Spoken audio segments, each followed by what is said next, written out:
Hello everyone, I am Gaurav and you are watching my YouTube channel physics Pathshala. तो जो आज का टॉपिक है, it is for class 11, the chapter name is system of particles and rotational motion and the topic is numericals on velocity and acceleration of centre of mass. Centre of mass निकालना हमने already सीख लिया है। सभी जितने भी shapes वगैरह हैं सबका आप सेंटर ऑफ मास निकाल सकते हो, इजीली मैंने ड्राइव कर दिए थे। एक बॉडी में से कुछ पार्ट काट के अलग कर देते हैं, फिर सेंटर ऑफ मास निकालना, उसका भी तरीका मैंने आपको सिखा दिया है। अब हम बात करते हैं, दो बॉडीज अगर मूव करती हैं तो उनका सेंटर ऑफ मास कितनी वेलोसिटी से मूव करेगा और उसका एक्सीलरेशन क्या होगा। क्लियर है भाई? Numericals on velocity and acceleration of centre of मास, ये हम आज कवर करने वाले हैं। क्लियर हो गई बात? चलिए तो देखते हैं किस तरह सॉल्व करेंगे इसको।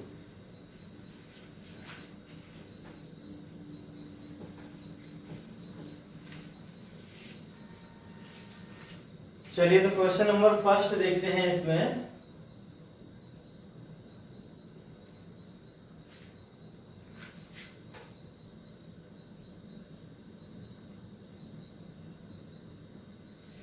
तो पहले तो मैं आपको बता दूं, जो वेलोसिटी ऑफ सेंटर ऑफ मास होता है, मतलब वीसीएम वेक्टर, वो होता है m1 v1 vector plus m2 v2 vector divided by m1 plus m2। और अगर पार्टिकल ज्यादा हैं तो ज्यादा भी हो सकता है। Similarly acceleration of centre of मास जो होता है वो होता है आपका m1 a1 vector plus m2 a2 vector and so on m3 a3 vector divided by m1 plus m2 plus m3 and so on. ठीक है, इस तरह से ये हो गया आपके पास फॉर्मूला एसीएम और वीसीएम का। तो डिफरेंट डिफरेंट पार्टिकल्स हैं, उनकी वेलोसिटी, उनका मास दे रखा है, तो आप उनके सेंटर ऑफ मास, मतलब उनसे जो सिस्टम बन रहा है उस सिस्टम की वेलोसिटी और उसका एक्सीलरेशन, उस सिस्टम के सेंटर ऑफ मास की वेलोसिटी और उसका एक्सीलरेशन निकालने के लिए आपके पास ये फॉर्मूला है। क्लियर हो गई बात? चलिए तो देखते हैं न्यूमेरिकल्स। तो फॉर्मूला तो मैंने फर्स्ट वीडियो लेक्चर में ही इसको ड्राइव कर दिया था, centre of mass of a particle of two system में। तो अब हम क्या करने वाले हैं, मान लीजिए आपके पास एक पुली है और उसमें क्या है, आपके पास स्प्रिंग से दो ब्लॉक गुजर रहे हैं। ठीक है, ये मान लेते हैं 10 kg का, इसको मान लेते हैं 5 kg का। क्लियर बात? चलिए तो कैसे करेंगे, देखो मान लीजिए अब आपको निकालना है, अगर इसको रिलीज कर देते हैं, है ना, find the acceleration of centre of mass of system of two blocks and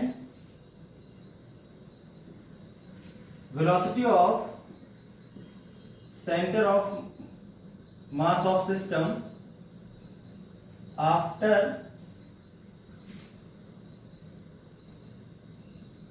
2 seconds from releasing the blocks। ये हो गया भाई आपके पास क्वेश्चन। एक तो इन दोनों ब्लॉक्स का जो सेंटर ऑफ मास होगा उसका एक्सीलरेशन क्या होगा, और अभी तो इनकी स्पीड 0, इनको छोड़ूंगा तो ये चलना शुरू कर देगा, ये ऊपर की तरफ फिर नीचे की तरफ, और एक्सीलरेट करेगा। तो 2 सेकेंड बाद जो सेंटर ऑफ मास है उसकी वेलोसिटी क्या होगी, ये आपको पता करना है। तो वेलोसिटी हम वैसे भी निकाल सकते हैं, बिना ब्लॉक्स के भी निकाल सकते हैं। सेंटर ऑफ मास का एक्सीलरेशन मालूम कर लेंगे, सेंटर ऑफ मास का मास दोनों के मास के बराबर आएगा, सीधे इक्वेशन लगा देंगे, उससे भी आपका आंसर आ जाएगा। चलिए तो करते हैं शुरू इसका सॉल्यूशन। तो सॉल्यूशन कैसे करना है भैया, आप ध्यान से देखते रहना।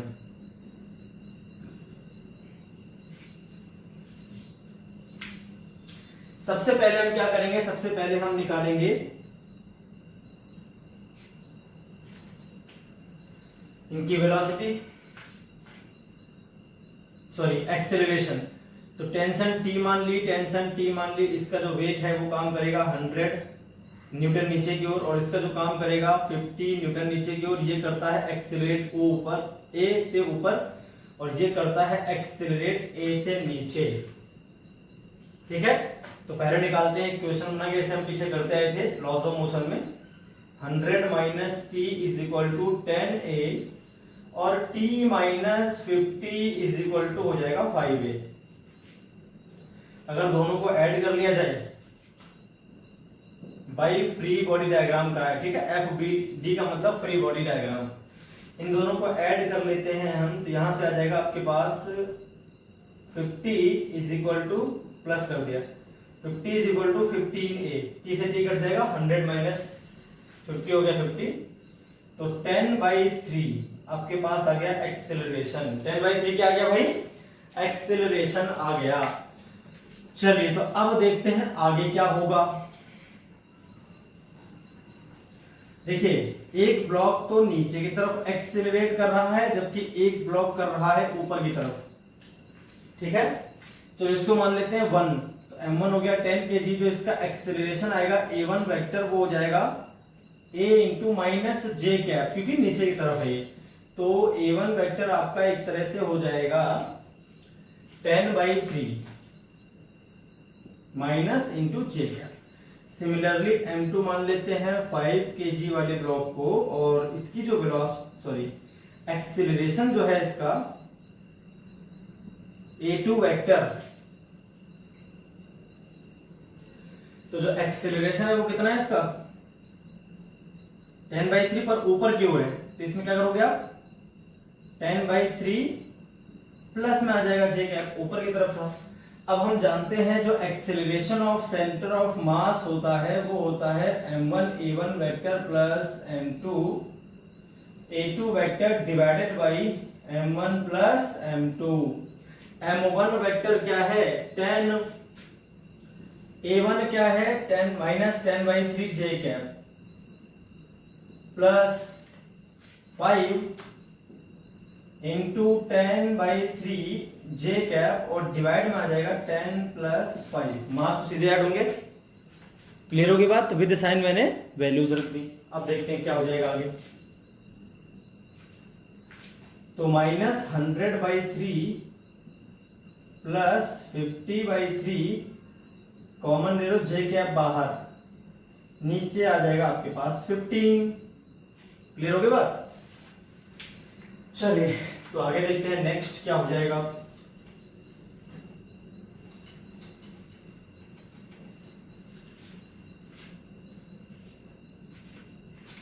तो एसीएम जो आपके पास आ जाएगा सीधे सीधे -50/3 और मल्टीप्लाई 15 जे कैप। 5 से करता हूं तो -10/9 आ जाएगा नीचे। ये हो गया एक्सेलरेशन ऑफ सेंटर ऑफ मास, नीचे की ओर चल रहा है, मतलब जो आपका सेंटर ऑफ मास है वो। ठीक है, नाउ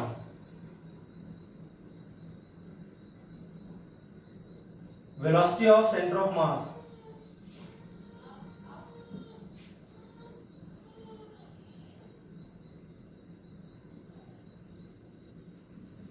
आफ्टर 2 सेकेंड्स, तो वेलोसिटी दोनों ब्लॉक्स की अगर इनिशियल देखी जाए तो कितनी आएगी भाई? 0 आएगी। या तो आप ऐसा करो 2 सेकंड बाद इसकी वेलोसिटी निकाल दो, 2 सेकंड बाद इसकी वेलोसिटी निकाल दो, दोनों का सम कर दो, आपका आंसर आ जाएगा, जैसे हमने VCM का फॉर्मूला लिखा है। या फिर आपको पता ही है एक्सेलरेशन ऑफ सेंटर ऑफ मास आप निकाल ही चुके हो। स्टार्टिंग में तो सेंटर ऑफ मास रुका हुआ होगा, क्योंकि ये भी मूव नहीं कर रहा था, ये भी मूव नहीं कर रहा था। तो वेलोसिटी ऑफ सेंटर ऑफ मास जो इनिशियल थी वो तो क्या थी? 0। क्यों? दोनों ही ब्लॉक्स रुके हुए थे। m1 u1 0, m2 u2 0। यहाँ पर जब फॉर्मूले में लगाते हैं m1 u1 vector plus m2 u2 vector upon में m1 प्लस m2, तो UCM 0 आता। और VCM आपको है निकालना, टाइम आपको दे रखा है 2 सेकंड का, और जो एक्सीलरेशन ऑफ सेंटर ऑफ मास है वो आप निकाल चुके हो 10/9। वैल्यू की बात कर रहा हूं, माइनस होता रहा नीचे की ओर, तो वेलोसिटी भी आपकी नीचे की ओर ही आने वाली है। ठीक है, चाहो तो वेक्टर फॉर्म में करना चाहो तो वेक्टर फॉर्म में भी कर सकते हो, माइनस जे कैप। तो वेलोसिटी नीचे की ओर आएगी, ये भी मालूम चल जाएगा भाई, डाउनवर्ड डायरेक्शन में इसकी वेलोसिटी। तो अब क्या आ जाएगा भाई,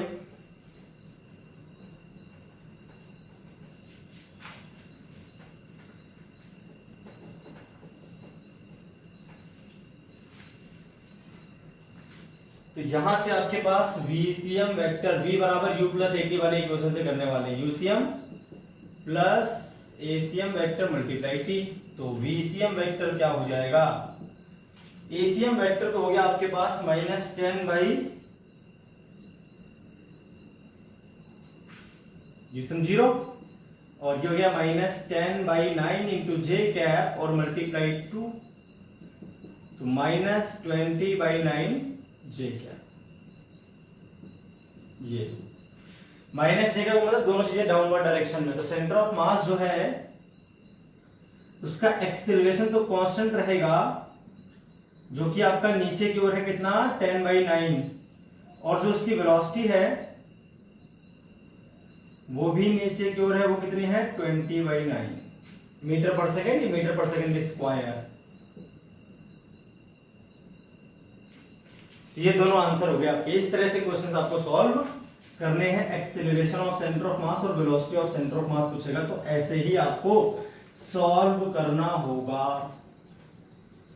क्लियर होगी बात? चलिए तो 2-4 क्वेश्चन और देख लेते हैं इसी टॉपिक के ऊपर, ताकि बढ़िया तरह से हमको ये बात समझ में आ जाए।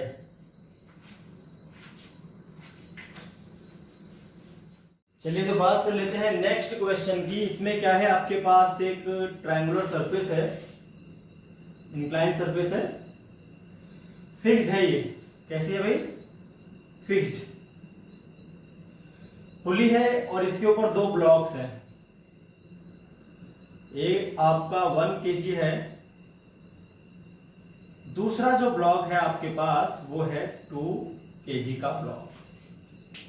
क्लियर होगी बात? ये 2 kg का हो गया एक, और जो पहला वाला ब्लॉक है वो 1 kg का है।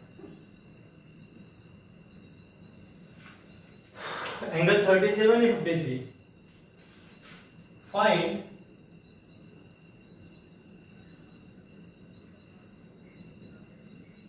Acceleration of centre of mass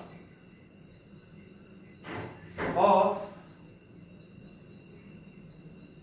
2 block system as shown in figure, as shown in figure। Clear होगी बात? चलिए देखते हैं आगे कैसे करना है इसको। इसमें एक और चीज निकाल देते हैं, and velocity of centre of mass in after 1 second, है ना।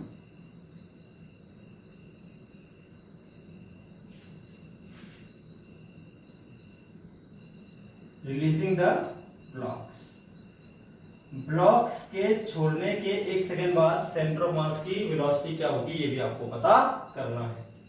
चलिए तो कुछ तो लॉज ऑफ मोशन आपको याद होना चाहिए, उससे करेंगे, बाकी फिर हम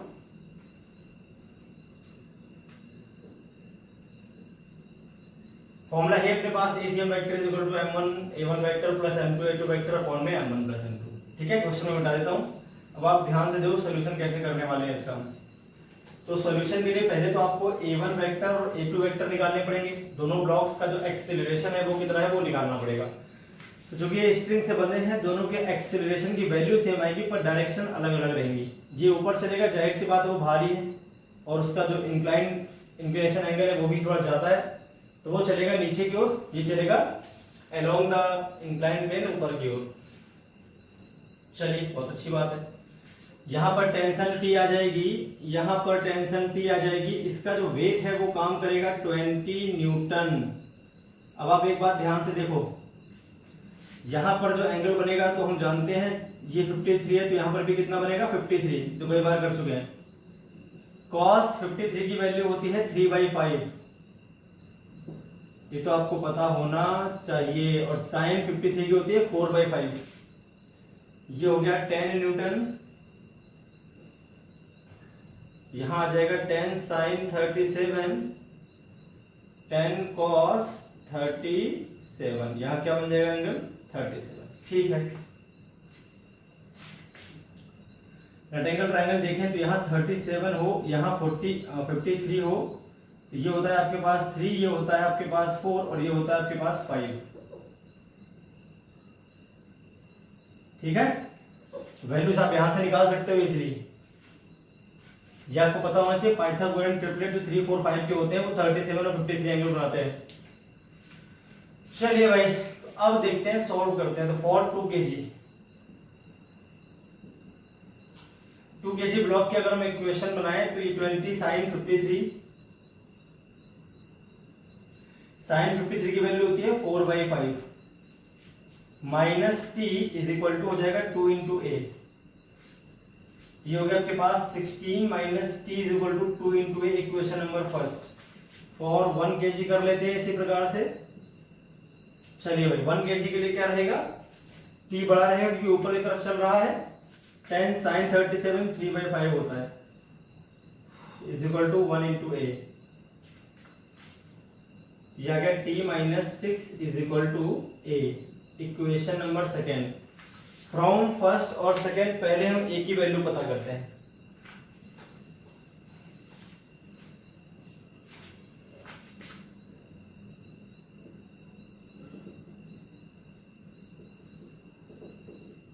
from equation first and second, तो 16 minus T plus T minus 6 is equal to आ जाएगा 2a प्लस ए। दोनों इक्वेशन को ऐड कर दिया, LHS से LHS, RHS से RHS। 10 इज इक्वल टू बचा 3a, तो यहां से a आ गया 10/3 मीटर पर सेकेंड। फिर से पिछली बार की तरह आ गया 10/3 मीटर पर सेकेंड। क्लियर हो गई बात। अब आपको देखना है कि जो a1 वेक्टर है और जो a2 वेक्टर है वो किस डायरेक्शन में आने वाले हैं। चलिए कंपोनेंट करेंगे और आंसर आ जाएगा। ठीक है, इसको मान लेते हैं ब्लॉक M1 2 kg वाले को। तो जो उसका एक्सेलरेशन है जो कि A1 वेक्टर मान लेते हैं, तो एक कंपोनेंट यहां आएगा, उसका एक कंपोनेंट यहां आएगा। जो इसका मॉड है वो तो 10/3 है। यहां पर जो एंगल बन रहा है वो है 53 डिग्री का। यहां 53 बनेगा तो यहां भी क्या बनेगा 53, अल्टरनेट एंगल। ये दोनों लाइन पैरेलल है, ये दोनों पैरेलल है, जो एंगल यहां बनेगा वही एंगल वहां बनेगा। तो 10/3 cos 53 आई क्या हो गया, यहां आ जाएगा 10/3 sin 53 माइनस जे कैप। तो इस हिसाब से जो आपका A1 वेक्टर आया, cos 53 की वैल्यू होती है 3/5, तो 2i कैप। 3/5 रखने पर 3 से कट जाएगा, 5 बचा 10।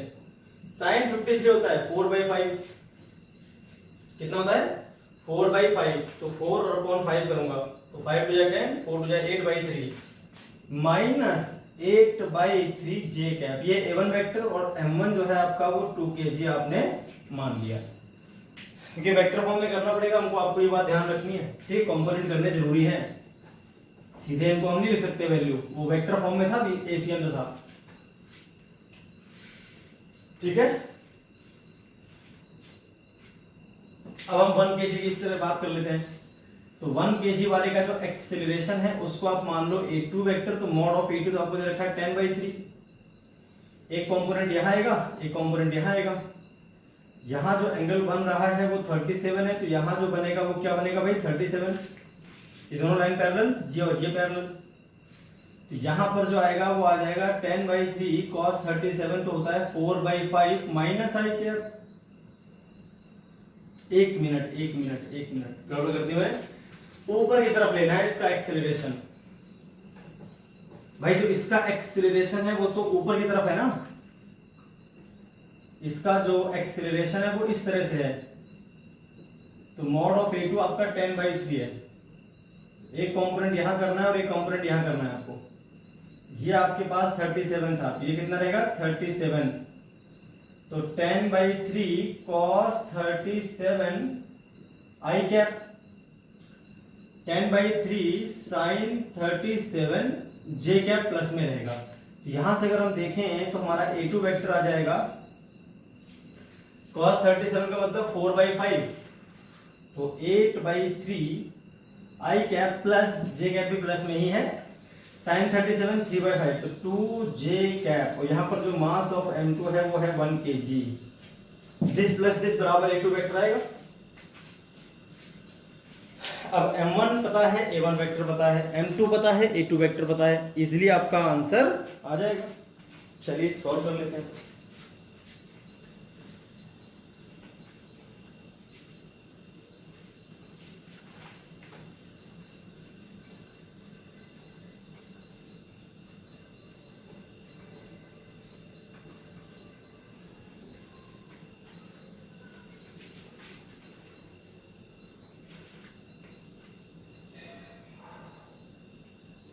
ACM वेक्टर हो जाएगा M1 A1 vector plus M2 A2 vector, M1 plus M2। M1 था आपका 2 और A1 वेक्टर आपका आया था 2i cap minus 8/3 j cap, plus M2 आपका 1 है,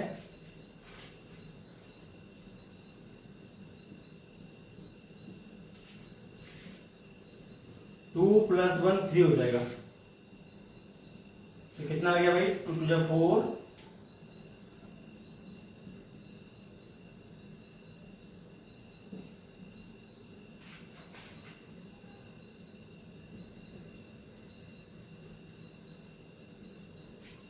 ये आ गया अपने पास डिवाइड बाई 3।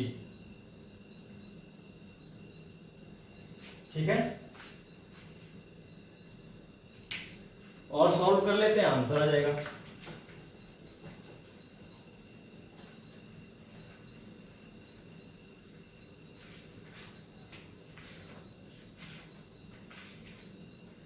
आई और आई 20/3 आई कैप हो जाएगा, सीधे ऐड कर रहा हूं मैं, 8/3 प्लस 4, 4 3 12 प्लस 8 20/3, ये माइनस का है ये प्लस का है, 3 2 जा 6 और माइनस 16, तो 10 minus 10/3 J cap divided by 3। ठीक है, तो इस तरह से आपके पास जो एसीएम वेक्टर आ गया 20/9 I cap minus 10/9 J cap. Value अगर हम इसकी निकालें एसीएम मॉड ऑफ एसीएम, तो आ जाएगी रूट 400/81 प्लस 100/81। 81 में से 9 को आ जाएगा बाहर, अंदर बचेगा 500, 10√5 डिवाइडेड बाई 9, ये आ जाएगा मॉड ऑफ एसीएम। कोई कैलकुलेशन मिस्टेक हो जाए तो भैया देख लेना, सही किया वैसे मैंने। अब हमें निकालनी थी velocity of centre of mass after 1 second, तो इसमें तो कुछ करना ही नहीं है।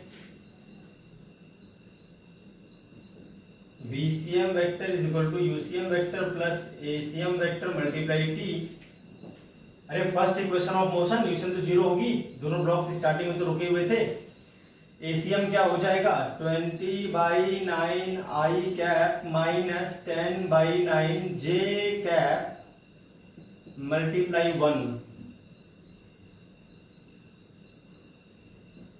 मॉड ऑफ VCM में कितना आएगा सेम 10√5 डिवाइडेड बाई 9 मीटर पर सेकंड। तो इस तरह से आपको ये सॉल्व करना था क्वेश्चन, समझ आ गई बात? ठीक है भाई, चलिए तो देखते हैं नेक्स्ट क्वेश्चन।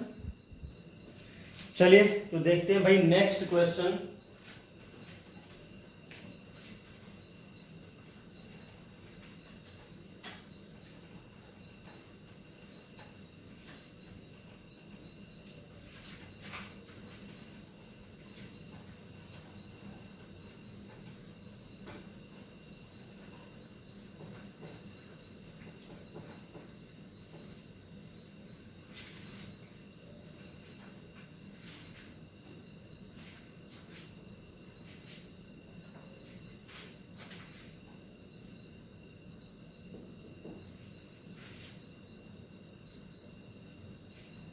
फिर से कुछ वैसे ही क्वेश्चन ले लेते हैं, लेकिन इस बार हम इस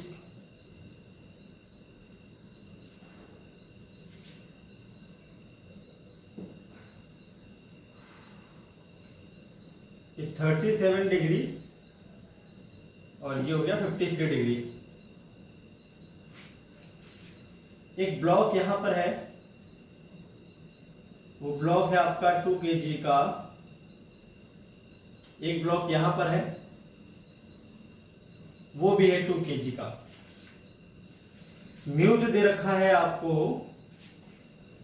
0.1, यहां भी दे रखा है mu 0.1, coefficient of friction. Clear है? ये आपका फिक्स्ड है।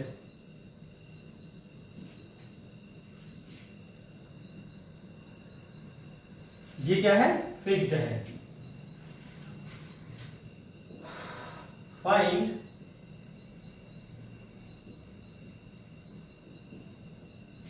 The acceleration of center of mass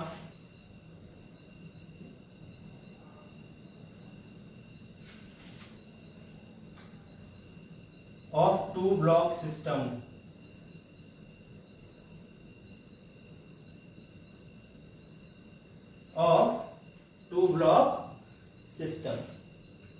ठीक है।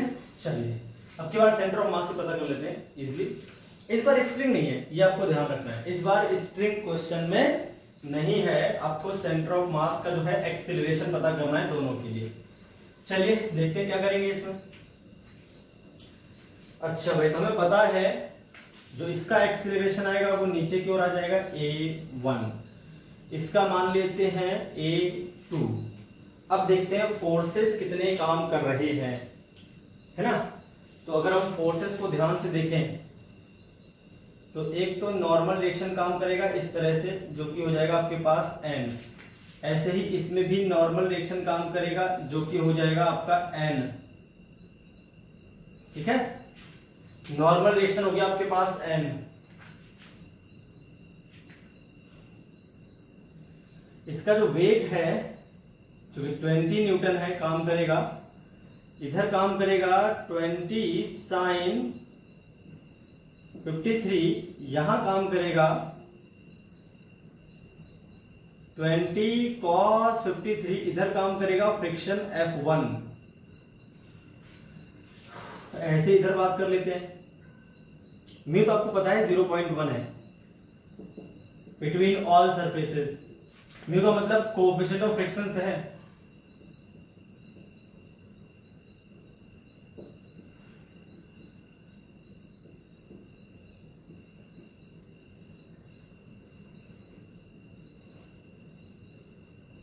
सभी सरफेसेस के बीच था ये, तो इधर भी कितना आ जाएगा 20, बिल्कुल सिमिलरली यहां पर आ जाएगा 20 साइन 37, 20 cos 37, इसको n2 मान लेते हैं, इसको n1 मान लेते हैं, यहां पर जो फ्रिक्शन आएगा इसको मान लेते हैं F2। तो ये सारे फोर्सेस तो मैंने कर दिए, तो फोर्सेस का तो फ्री बॉडी डायग्राम आपको समझ में आ गया होगा। चलिए तो आगे बात कर लेते हैं। इसको मान लेते हैं M1 और इसको मान लेते हैं M2 block. For block M1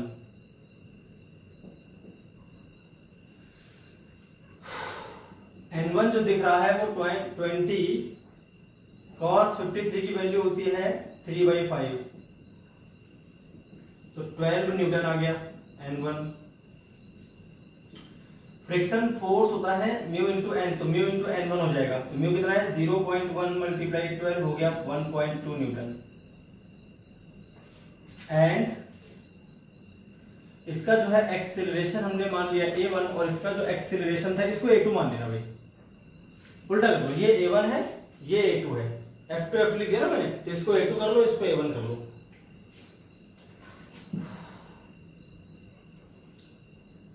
नीचे की तरफ आ रहा है तो 20 साइन 53 होता है आपका 4/5 माइनस फ्रिक्शन फोर्स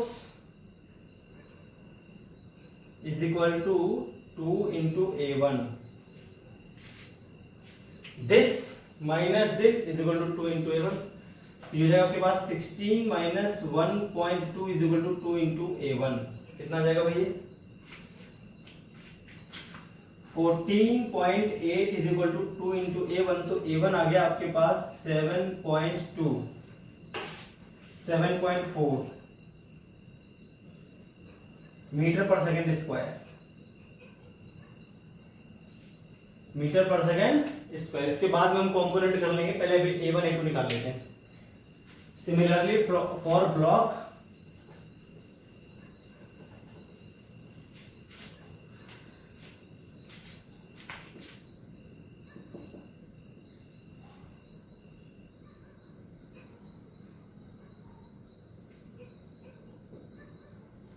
M2, तो पहले निकालेंगे N2।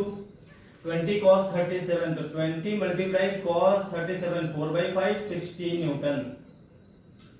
F2 mu into N2 0.1 into 116, तो 1.6 न्यूटन आ गया F2। And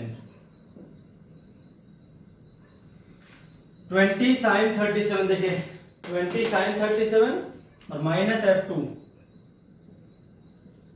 sin 37 3/5 minus F2, F2 कितना है 1.6 is equal to 2 into A2। This minus this is equal to MA। तो 12 माइनस 1.6 मल्टीप्लाई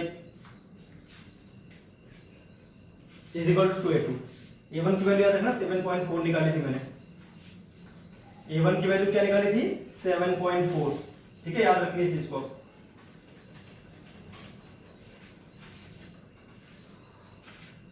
कितना हो जाएगा? 12 माइनस, तो ये हो जाएगा आपके पास 10.4 इज इक्वल टू 2A2। तो यहां से A2 इज इक्वल टू आ जाएगा 5.2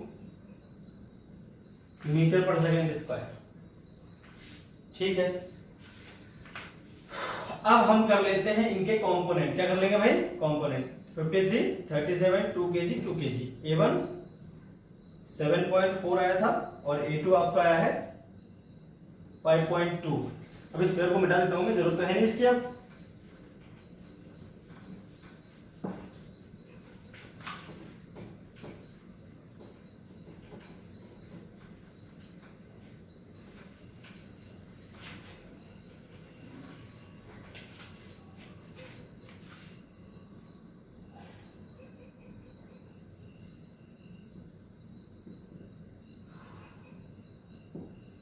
जी 53 37। ठीक है भाई। 20 sin 37 थे। यहां पर आपके पास जो एक्सेलरेशन था जिसको आपने मान रखा है कितना? A2। दो कंपोनेंट कर लो उसके, एक x पे एक y पे। तो A2 की वैल्यू आपको पता ही है 5.2 है। कितनी है? 5.2। क्लियर हो गई बात? तो ये 37 है, तो यहां बनेगा आपका 37। ये और ये पैरेलल है, तो ये पैरेलल है। जो एंगल यहां बनेगा इनके बीच, वही एंगल इनके बीच बन जाएगा। तो A2 cos 37, ये A2 sin 37 j कैप, और ये जाएगा आपके पास I कैप। तो यहां से A2 वेक्टर कितना आ जाएगा? A2 की वैल्यू 5.2 है, तो 5.2 cos 37 होता है 4/5 I कैप प्लस माइनस लगाना, जे कैप लिखा हुआ है ना, नीचे तरफ में माइनस जे कैप आएगा, तो माइनस 5.2 3/5 जे कैप। ये हो गया आपके पास 1/5, दोनों में से कॉमन लेते हैं, 4 2 8 4 5 20 20 पॉइंट आई कैप, और ये हो गया 3 2 6 3 5 15 15.6 जे कैप। ये हो गया आपके पास A2 वेक्टर। ऐसे ही आप A1 वेक्टर की बात कर लेते हैं, उसका एक्सेलरेशन नीचे की तरफ था A1, एक कंपोनेंट यहाँ आएगा, एक कंपोनेंट यहाँ जाएगा। ये जो वाला आपका दिख रहा है ये एंगल बनेगा 53 डिग्री का, A1 cos 53, A1 sin 53 हो जाएगा। ये माइनस जे कैप और ये हो गया माइनस आई कैप। तो अब A1 की बात कर लेते हैं, तो A1 वेक्टर कितना आ जाएगा, देखो ध्यान से आप,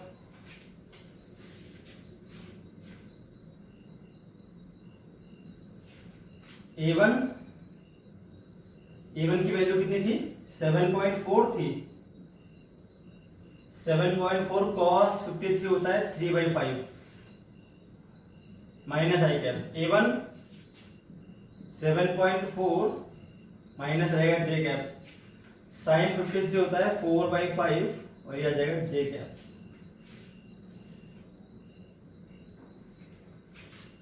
वन बाई फाइव कॉमन ले लेता हूं, माइनस भी कॉमन ले लेते हैं, दोनों में है ना माइनस।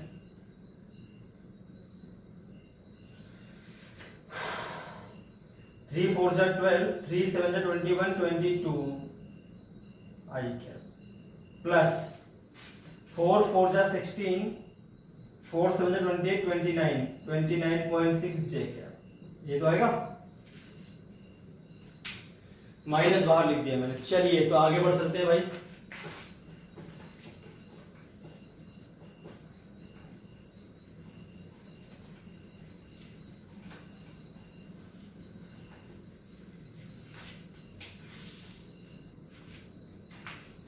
ए सी एम वेक्टर हो जाएगा M1 A1 vector plus M2 A2 vector divided by M1 plus M2। M1 कितना था 2, A1 कहाँ है, ये रहा,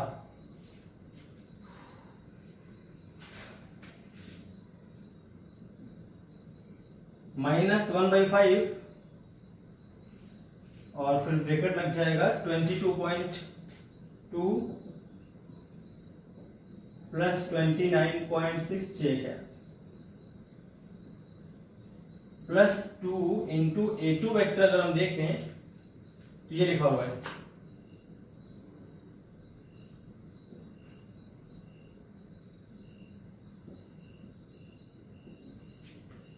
होल डिवाइड में आ जाएगा 4, 2 प्लस 2।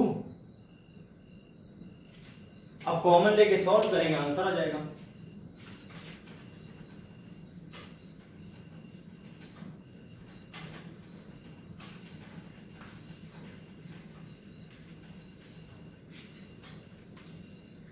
तो ACM वेक्टर क्या हो जाएगा, 2/5 दोनों में से कॉमन ले लो,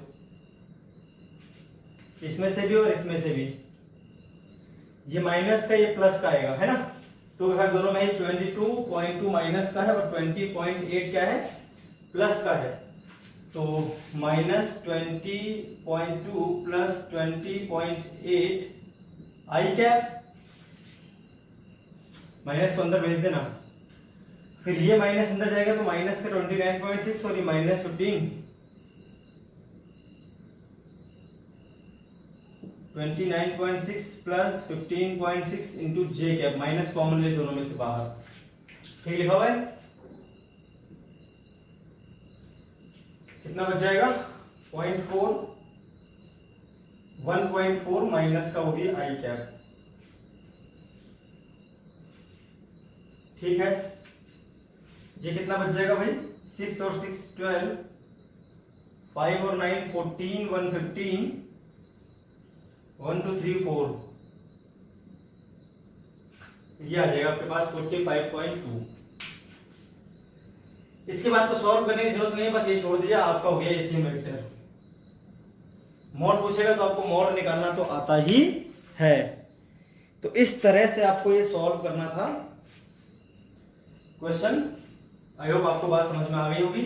चलिए तो भैया आगे बढ़ सकते हैं नेक्स्ट क्वेश्चन की ओर।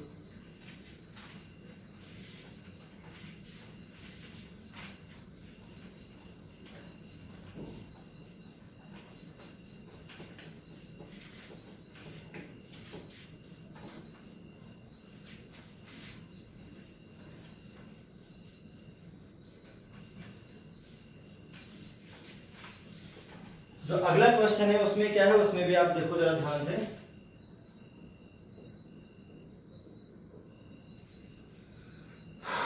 ये ट्रायंगल है,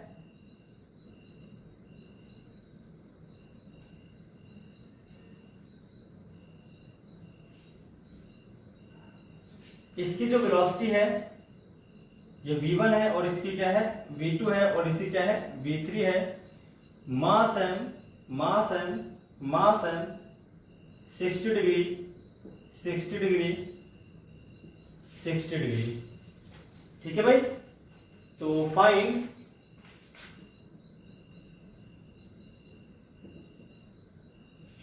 वेलोसिटी ऑफ सेंटर ऑफ मास। एक और बात आपको ध्यान रखना है, ऑल तो फाइंड करने हैं velocity of centre of mass of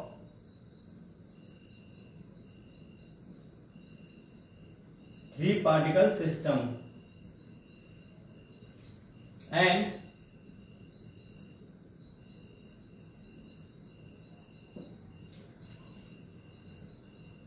displacement of centre of mass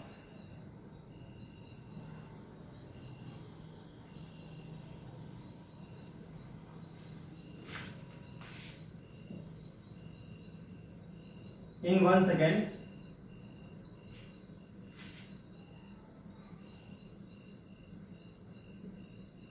In case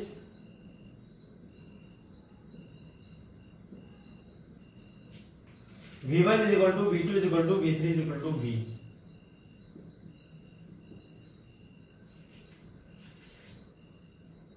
ठीक है, चलिए तो सॉल्व कर लेते हैं इसको। पहले हम बात कर लेते हैं v1 वेक्टर के कंपोनेंट्स के x और y के लॉन्ग। तो 60 डिग्री तो है ही, यहां पर जो एंगल बनेगा वो 30 हो जाएगा, यहां पर जो बनेगा वो 60 हो जाएगा। तो अगर ये v1 था तो ये v1 cos 30 की वैल्यू होती है √3/2, v1 sin 30 की वैल्यू होती है 1/2 माइनस j कैप और ये हो जाएगा आपके पास i कैप। सिमिलरली इसके कंपोनेंट कर लेते हैं अलोंग x एंड y। यह आपका v3 है, v3 cos 60 का मतलब होता है 1/2, cos 60 की वैल्यू क्या होती है 1/2। तो v3/2 इंटू माइनस आई कैप, इधर क्या हो जाएगा √3/2 into v3 plus j cap.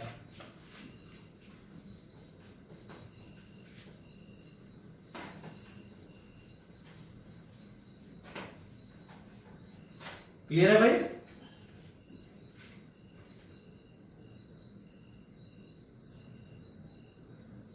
और v2 सीधे आपके पास है डायरेक्ट आई कैप कह रहा हूं। चलिए देखते हैं।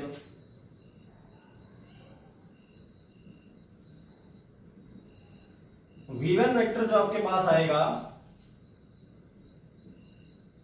माइनस है भी I cap, minus v1/2 I cap minus j cap.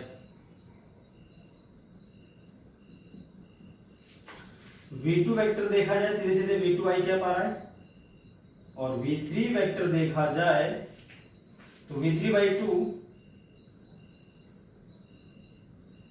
Minus में I cap plus √3/2 into v3 into j cap. Clear होगी बात? चलिए आगे देखते हैं।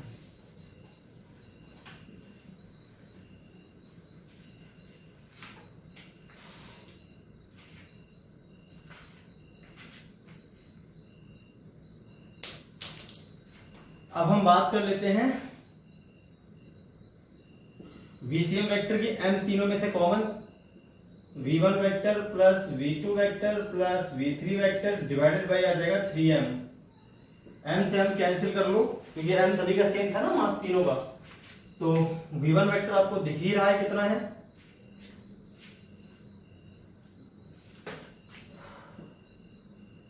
Minus v1/2 I cap minus √3 into V1।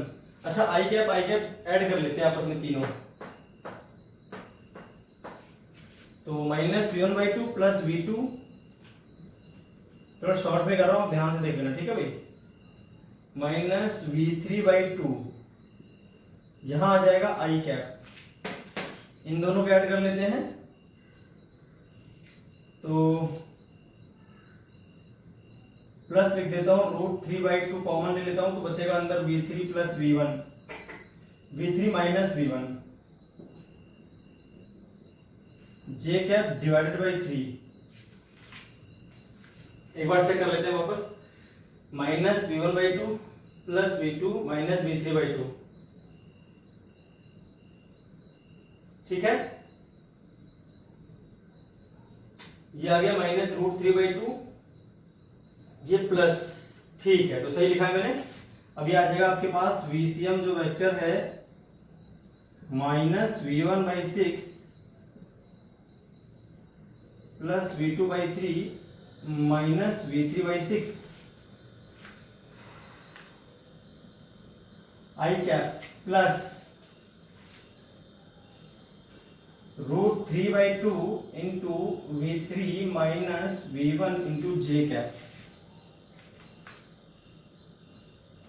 6 हो जाएगा, यहां भी थे 6 रहेगा, ठीक है, इस तरह से।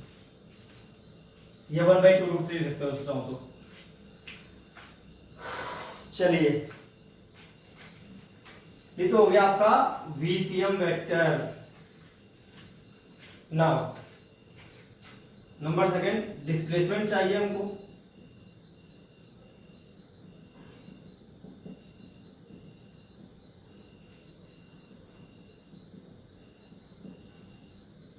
V1 V2 बेसिक दोनों बराबर है, तो उस केस में जो VCM वेक्टर आपका आ जाएगा माइनस V/6, तीनों को V के बराबर मान लेते हैं,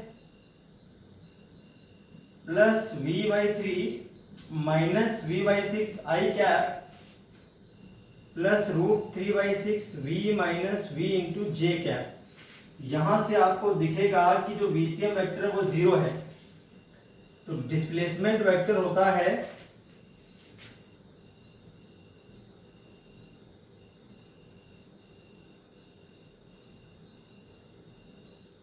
मल्टीप्लाई, चूंकि में एक्सेलरेशन तो है नहीं, तो सीधे ये वाला लगा देंगे, आंसर आ जाएगा 0। तो डिस्प्लेसमेंट 0 हो जाएगा अगर तीनों बराबर हैं V1 V2 V3, तो समझ गए भाई। तो ये था इस क्वेश्चन का सॉल्यूशन। तो नेक्स्ट क्वेश्चन है आपका, वो इस प्रकार से है कि भैया आपके पास दो मासेस हैं, एक M1 है एक M2 है, दोनों के बीच की डिस्टेंस स्मॉल l है, और M1 जो ब्लॉक है आपका उसको डिस्प्लेस किया जाता है by distance L1 towards centre of mass, और दूसरा जो ब्लॉक है M2 इसको डिस्प्लेस किया जाता है डिस्टेंस L2 से away from centre of mass, away from centre of mass. Displacement of centre of मास आपको बताना है कितना होगा। ये क्लियर होगी बात? चलिए तो भाई सॉल्व कर लेते हैं इस क्वेश्चन को भी।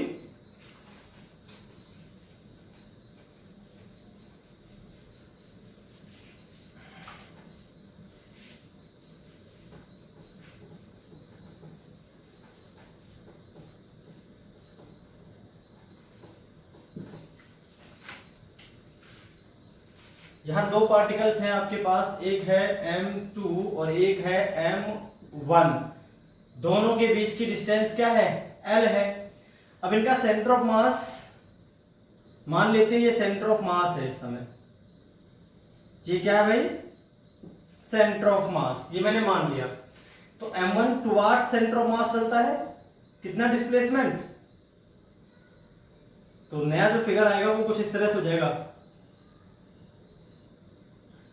M1 जो है वो यहां कहीं आ गया, इसका जो डिस्प्लेसमेंट है वो L1 है, ठीक है, और जो M2 था वो और आगे चला गया, L2 away from centre of मास चला गया।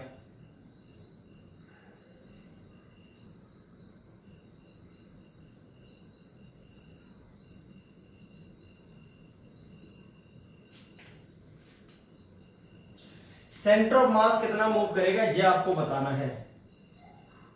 तो सेंटर ऑफ मास का डिस्प्लेसमेंट होगा, ये आपको बताना है। चलिए देखते हैं कैसे करेंगे। नाउ